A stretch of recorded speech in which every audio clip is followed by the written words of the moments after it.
Do you know what the world's largest land animal is?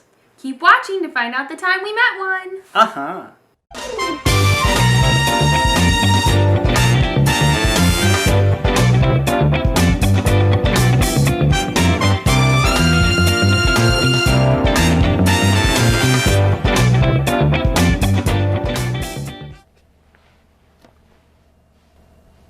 Hi, welcome to Around the World with Joshua and Alyssa, and we are glad that you are joining us again today. If you are a return person, maybe this is your first time. This is week 11 for us, so if you are new, you have a lot to go back and watch.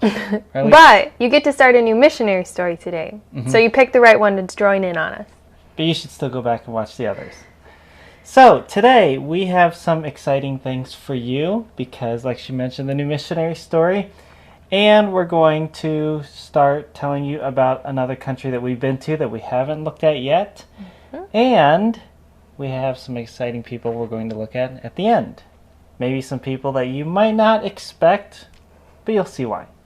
So let's start by telling you a little bit about a place we went to. So I always love the map. So how about let's look at the map? Okay. Well, we need to tell them first where we're going. Oh, yeah. So, we spent 2 weeks last summer in Ghana. And so we are going to spend the next few weeks telling you about Ghana. We already highlighted a missionary a few weeks ago from Ghana, the Mapes. And now we're going to tell you about our personal experiences while we were there. Yep. So if you want to find Ghana on the map, in case you forgot, it's in West Africa, probably somewhere here in this W range, probably on this side. It's like a skinny little country. Just not very big at all. Probably about there. Except that it's not very little. No, it just looks small. It looks small in comparison to the whole continent of Africa. Yeah. But it is a big country. You compare it to like Minnesota or Iowa, and it's much bigger. So, we are going to tell you about the time we went on a safari in Ghana. So this is Mole National Park. It looks like it says Mole National Park, but it's actually pronounced Mole. And when we first got in, we saw some things off in the distance as we were driving. And this is before we started any kind of any safaris in the park. So we saw some animals off in the distance, so we decided to stop and take a look. And here's Alyssa taking a picture of these animals. You might not be able to tell what they are, so we'll get a little closer look. Now do you know? Here they are on the road, right in the middle, just having some fun, I guess, or relaxing. And here's a little closer picture, and you can probably see that one really well. What are they? Monkeys. Well, yeah. Of sorts. Baboons.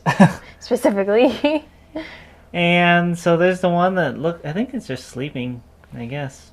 And the other two that are sitting there. And then there's a little baby one in the middle. It's like tucked in its mom's lap.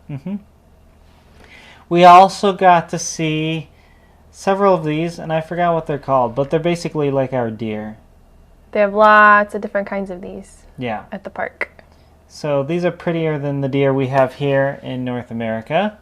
They have those stripes and those spots, and they have like 3 other species of deer-like animals. And so this is the one that we saw the most of.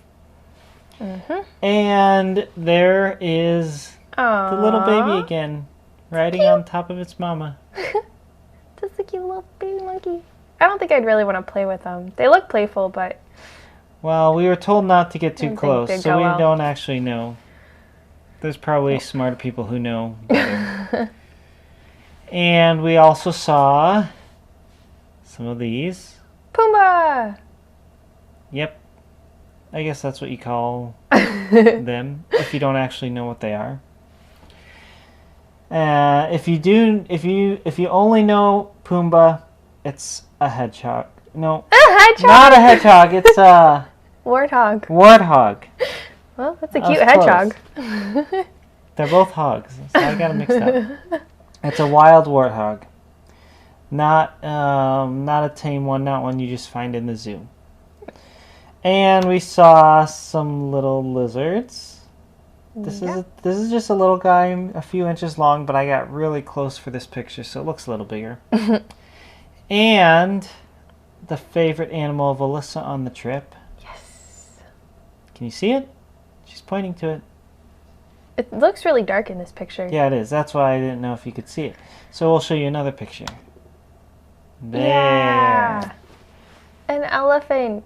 I really don't know if I've seen an elephant or if I had seen an elephant before this. Maybe I did in my childhood. Maybe my mom will comment below and let us know.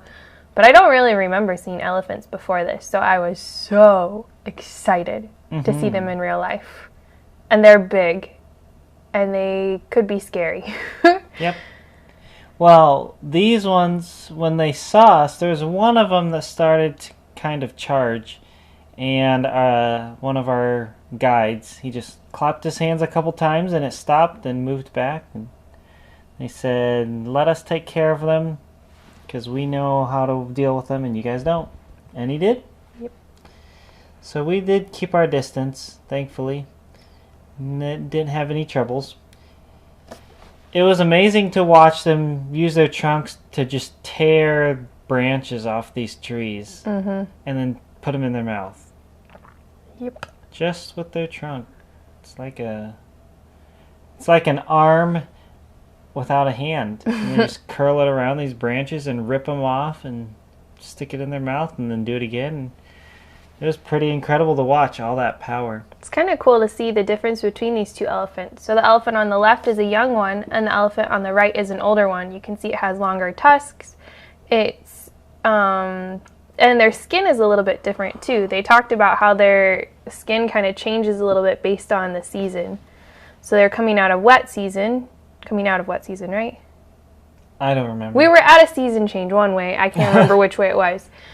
So their skin adjusts a little bit and helps them blend in better, which is really cool. God made them pretty unique, and they are big. So that was our safari. It was a walking safari. We did go on a safari at night where we were riding in the vehicles like you might hear about safaris where you just ride around and see animals. We did that at night, but this one where we saw all these animals was just walking around in the park. And it's a huge park. It's not like this playground type park. It's a big national park that was miles and miles and miles and miles. So this was just one part of it. And had some really neat animals. Yeah. So if you ever go to Africa, I'm sure everyone will tell you this, you need to go on a safari. And you do, but you never know what you're going to see. Yeah. So when we went on our night safari, we didn't see too much, but another group got to see an elephant that night. But on our day safari, we got to see a lot more. So you just never know what you're going to see. And it's more than just animals. Our guide was telling us all about these plants, these trees, and all sorts of things that I had never thought of. But it's not like going to a zoo, that's for sure, because at a zoo, everything is kind of in cages, and they feed them, and it's all wild. So this is a lot different. I like this better. You get to see them in their natural homes. All right. Alyssa has a new missionary story for us, so we will let her tell that. Yeah. Who are we talking about? Oh. We are talking about Mary Slessor. And here's the cool part. This is my favorite story. As a little girl, I had this on cassette tape, and I listened to this story so many times, I wore it out. So it had like little spots where like the person's voice would be like, because you couldn't hear it anymore. I listened to it so much. So this is one of my all-time favorite stories, and I'm so excited to share it with you guys. So, hope you're ready to listen. So our story is about Mary Slessor, and the name of the story, or here, I'll show you the cover of it so you can see it. The name just goes with her, or the name of the story is just her name. But it's going to tell her story. And you know what? When we're little, we all think about what we want to be when we grow up, right? Do you think about what you want to be when you grow up?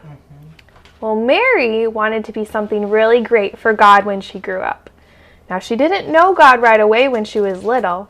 We're going to learn that part of the story today. Mary lived in the country of Scotland. So, back at our map, Scotland is off the coast of most of Europe, and it would be in the northern part, so we don't have the island on here, but it would be over there. She lived in the city of Dundee, Scotland. So, one night, the same as so many other nights, Mary sat with her mother in their cold, dark apartment, and she waited for her father to come home. They waited and finally got home. He trudged to the table and he dropped one coin onto the table. That was all that was left of his whole week of work. One single coin. Mary and her mother were so disappointed. They wouldn't have food for their house. They wouldn't be able to keep their home warm because that's all they had for money. And all because Mary's father would spend the money drinking alcohol. And he would come home very late at night, having spent all of his money and hanging out all of this time with bad friends that let him and continued to encourage him to keep drinking. Mary was scared and sad, but she brought her father a plate of food. "Here, Papa, we saved you some food." He looked at it, but he was drunk and he was angry. He slapped Mary across the face and dumped the food into the oven. They had saved it for him. They didn't have very much. Why was he doing that? Mary was so upset. She gathered the food out of the oven to try to save what little pieces were left before the fire got it. And her father got angry. He grabbed her by the arm, took her to the door, and shoved her into the street. For no reason. She hadn't done anything. And he closed the door and locked it behind her. Mary banged on the door. "Please let me back in, please." It was cold and wet outside, but her father was not going to let her in. So she huddled into the alley in a cold spot and she waited until morning. Early in the morning, she saw her father get up, a very different man as he left his house. He was much more sober and he was going back for another week of work. Then Mary could rush in and spend some time with her mother. Well, this pattern continued day after day after day, and they didn't really have much money. Now, Mary wasn't really always a good girl. She was, as she would like to call herself, a wild lassie. Lassie would be like a name for a girl in Scotland. So she would run around in the streets with the other children and do crazy things. Well, there was an older lady who noticed Mary running around with the other children. And this lady knew about God, and she didn't think this was right for these kids to be running like this. So she invited the girls into her house. She gave them some snacks and some treats, and she told them that God had a punishment for sin, and that the punishment was death, separation from God forever. Because when we make bad choices, there has to be a consequence. Well, Mary listened intently, and she realized that she was doing bad things. She knew that, and there was going to be something bad that had to happen to her because of her sin. She learned later from her church that there was a great option and that she could trust Jesus as her Savior and that God loved her. So Mary gave her life to God and she trusted Jesus as her Savior, and she began to look for ways for how she could help others. She wanted to do something and be something great for God. Well, at 11 years old, Mary's dad was still not doing great with bringing money in, and Mary's mother couldn't keep up with it, so Mary had to go to work. She would work part of the day, and then she would go to school part of the day. So she was missing some of her schooling, but she had to work to help her family. At 14 years old, she was working 12 hours a day in a factory. The factory that she worked in made cloth. So she would sit at a loom and she would bring the different pieces of thread through and she would make fabric. But Mary still wanted to learn. She still loved to read especially. So she would bring a book and she would prop it up on her little stand beside her loom, and she would use every little second that she had to spend time reading. She especially loved to read the Bible and other books about the Bible. Here it says Pilgrim's Progress. She probably even read that. Then after her 12-hour shift, she would run home, help her mother with the children, cook some food, go to bed, and get up all over again at 5 a.m., cook breakfast, and be at work by 6. Those were very long days, but Mary learned how to work hard, and she learned how to be joyful in whatever circumstance she was in. Now, Mary and her family would go to church, and on Sundays, sometimes there would be a visiting missionary. And one missionary was named William Anderson, and he was a missionary to the country of Calabar in West Africa. Now here's the cool thing. Calabar is actually part of Nigeria, not too far away from Ghana. So we said Ghana was kind of about over here. Nigeria is kind of here in the corner of West Africa. So this missionary was talking about the country of Calabar, and Mary listened so intently to every word the missionary had to say. He talked about how the people a lot of times would be fighting each other from different villages, angry about one thing that happened with one person, and the whole village would want to go hurt another village. He also talked about how the people thought that twin babies brought bad luck, and so they would kill twin babies, or they would just leave them out in the jungle to die because they thought it was going to bring evil spirits on them. And Mary's heart hurt when she heard this. She thought, these people need to hear about God. They need to hear about Jesus too. So she talked with her mother, and she began to pray for the missionaries who lived in Calabar. They had a hard job working with these people, but it was really important for these people to learn about Jesus. And Mary kept praying. She wanted to do whatever she could do to be a missionary right where she was. And her church decided to rent a small building on the worst street in all of Scotland, Queen Street. They rented a small building where all the little alley kids would run around, and they decided they would have a time where the children could come and learn to read and write. And Mary volunteered to help teach the class. So she would go during the week, and she would teach some of the children, and then on Sundays she would go early in the morning, and she would invite the kids to Bible club, and she would teach them stories from the Bible, like she was being a missionary right where she was. Well, there were other older children who would form gangs, and they would get together and they would be mean to the children that would come to her Bible club. They would beat them up, or they'd chase them off, or they'd make fun of Mary. They'd throw rocks and mud at her. One night after Bible club, Mary was walking home. It was very dark. They didn't have street lights out on Queen Street, which also made it more dangerous. And as she was walking, she realized somebody was near her, and she stopped, and she was surrounded by a gang of boys in the dark by herself. She got nervous. The leader stepped forward and saw her, and she recognized him as being one of the mean boys who was unkind to the other kids who came to her club. And he began to swing something over his head. He had a pipe tied to a piece of string, and he began to swing it faster and faster and closer to Mary's face. Mary stood very still, just staring at him. He was mean. "You stop this Bible club and we'll let you go. Just say you'll stop it." Mary didn't say anything. She just stood there, and he swung the pipe closer and closer to her face. She felt it scratch against her forehead. She knew it was probably bleeding, but she didn't even blink. She kept her eyes open the whole time. He kept swinging it and swinging it. And you're going to have to come back next week to find out what happened. Hopefully, she's okay. What's going to happen to her? Is she going to be able to keep going with the club and Calabar? You're going to have to come back next week to find out. I hope she didn't die, because then your story would be over.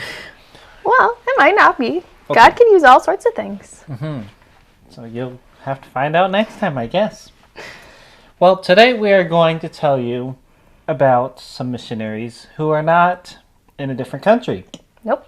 Because although we have looked at a lot of different people from a lot of different places, we have not really done anywhere in the U.S. because that's where most of you live. But there are a lot of places in the U.S. where you have never been. And there are people in the U.S. who are doing things that you don't do. So today we are going to look at some missionaries who we know very well. And their names are, and I never call them this, but this is what their names are: David and Glorianne Levy. And that would be Alyssa's parents. Yeah. And that's why I don't call them that, because, well, they're my parents too now, and so I don't call them by their first names. But anyway, so we thought it would be fun to tell you a little bit about them and their ministry in a different part of the U.S. So here they are. Aren't they cute? Oh, we're cute too. Oh, yeah, we are too. But there they are on either side of us. And here's a picture of them together, just them. This is a picture that Alyssa took before they moved out to Pennsylvania to start their new ministry. And now I will let Alyssa tell you more about what they are doing out in Pennsylvania. And, well, not just Pennsylvania, but she'll give you more details about that in a moment. Yeah, they're not just in Pennsylvania, which is actually kind of cool. So they live in the city of Edders, Pennsylvania, about 10 miles away from the ABWE headquarters. And that's a missions board that my dad is now working with. So the first picture shows him with a couple of his coworkers and then in his office where he works when he's there. So they're working out of that main office, but their ministry is widespread. Their mission is to ignite pastors and churches to fulfill the Great Commission locally with a global impact. So their goal is to reach lots of different people and to train people. And one of the things, we asked them how they're building relationships with people, and one of the things they're doing is training people how to use the good soil materials. And if you haven't heard of it, just ask us and we'll let you know all about it. But it's a cool way to study the Bible from Genesis all the way to Revelation and help people understand how God worked it all together and how he put the stories of the Bible together to teach us things. So they're trainers with a team in evangelism and discipleship at the home office and on location around the United States. And then the other thing that they're doing is they're pastoral coaches, and they're helping come alongside pastors who have been trained to use the good soil materials. They want to encourage people and pastors to foster a good soil culture in their church by providing resources and accountability. And they have a team of people that they're working with to put together a book that has lots of different articles and resources for pastors as they're trying to work with their own churches and train them and help them focus on who God is. They want to also provide a networking system for pastors to connect with each other to encourage them and push them to grow. That's something that they're working on right now. They haven't quite gotten there yet. For them personally, they want to build relationships at home like they're telling other people to do. So this is their house in Pennsylvania. And they said that COVID-19 has actually given them lots of opportunities to connect with their neighbors. From their neighbor who lives behind them, they say that's their neighbor over the hedge, to the family who lives across the street, and to their next door neighbor with his Doberman Pinscher dog that they get to see all the time. They're trying to build relationships with these people through daily interactions with the goal of seeing them come to Christ at some point. So here's their house, and something that's really unique about it is that it's on Winding Hill, and you can see the picture shows a really steep hill. That's what all the roads are like. They're winding and they're very hilly. Their driveway alone, which was in the previous picture, is super steep. My dad said that it's like getting a cardiovascular workout to go down and check the mail. That's a long way down that steep driveway. They also have a lot of red dirt, which you can see in that picture with the light posts. The dirt at the base of that is not the typical Midwestern dirt that they're used to. They do have some cool stuff nearby them, though. They have this tasty place. And that's what I really liked about where they live. Hershey, Pennsylvania is about 30 minutes away from where they live. It's the home of the Hershey chocolate bar and the tasty Hershey's Kiss. Which taste the same, they're just different shapes. Just smaller. Yes. Yep. And they're about 45 minutes away from Lancaster, Pennsylvania, where they have lots of Amish communities. And there's a lot of really cool historical sites nearby them. Their Capitol building is pretty neat to look at. We got to visit when we were there. And they also have Gettysburg, not too far away from us. Not too far away from them. Well, we don't live there. It's about an hour away. So they got to go on a visit, and that's my little niece there on the cannon. Isn't she cute? That's not how you use a cannon. No, but she's cute. Yes. But So that's not how you use a cannon. That's okay. We asked my parents what the kids like to do in their area. They like to sit on cannons. No. Because my parents live on a hill, they see a lot of kids riding their bikes down the hill really fast. So that's very entertaining for them. And especially now, since all the summer sports have been canceled, kids are just outside playing with their neighbor friends and running around, riding their bikes and scooters and skateboards and stuff down the hill. So that's entertainment for my family, I think, while they're out there. My dad also said that there's a lot of people who do water activities, and there are a lot of really pretty lakes close by. This is my sister enjoying the beautiful view of the lake. Lots of people have canoes and kayaks, and they like to go fishing. And they said most of their neighbors have boats, so it must be part of the fun summer adventures. Sounds a lot like Minnesota. Yeah, I think so. See, look, more water.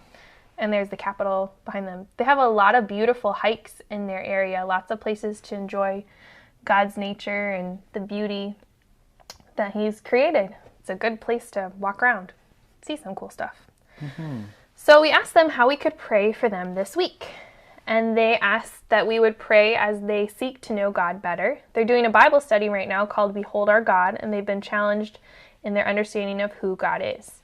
This is their team of people that they're working with right now. So they've asked that we would pray with them as they and their team members continue to look for people to share their ministry with, and as they look for ways to get involved in their local church.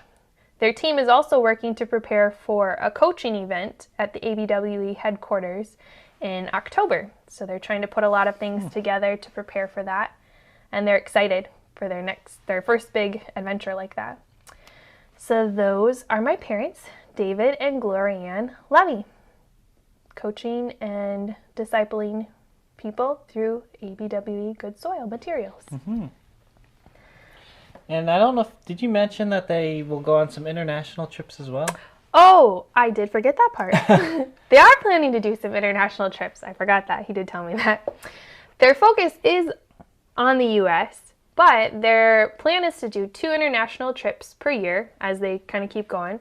And they have the opportunity to go to the Philippines probably in the fall this year to teach some classes and to train some pastors and leaders from their churches. And then looking forward into 2021, they're looking at taking a trip to Bangkok, Thailand. And they're really excited about how taking these trips will help them understand a more rounded approach to the whole worldwide approach to sharing the gospel, and how it's going to be great to connect with their different partners and ministry all around the world. Yeah. Nice. So they will see some other places in the world, not just Pennsylvania. But the important thing for us to remember is that there's a lot more out there than just where you are. It's not just other countries. It's not just other continents. It's also just other states. The state right next to you might be completely different from yours. I know there's a lot of differences between Minnesota and Iowa because I've lived in both, but they're right next to each other. And Pennsylvania is a lot different. The people out there are different. A lot of things are not the same as they are here. And so we don't have to go to another country to find a different culture, to find a different people, to find a different language. We can find those here. And so we're also going to look at some more people in the United States sometimes. But we're also going to try to give you a mix of people in other countries as well. And the important thing to remember is that no matter where they are, it can still be different. But what is the same is that they are trying to serve God where they are. And we want you to see that. You can serve God where you are, and you can go to another state to serve God. You can go to another country, learn some new things, but we all are trying to do the same thing, and that is to worship God wherever He places us. And point others to Him. I don't know if you already found it, but we have something new today in our setup here that is not the same that we've had before. So hopefully you can find that, or hopefully you have found that, because we're almost done. You might have to rewind. And we will see you next time. We will continue right now posting these on Sunday mornings at around 9:30, because some of you have gone back to church, but you still don't have Sunday school the same way. Some people do. You can always watch them later if you need to. And once we start doing them during a different time of the week, we will let you know so that you are aware of that and don't miss out. Yep. So hopefully you enjoyed it. Share it with other people if you liked it. Give us some comments. Let us know what you think, something you learned, or if you're in a different part of the U.S. and you want to tell other people your story, let us know, and maybe we can do that. We will see you next time. Have a great day. Bye. Bye.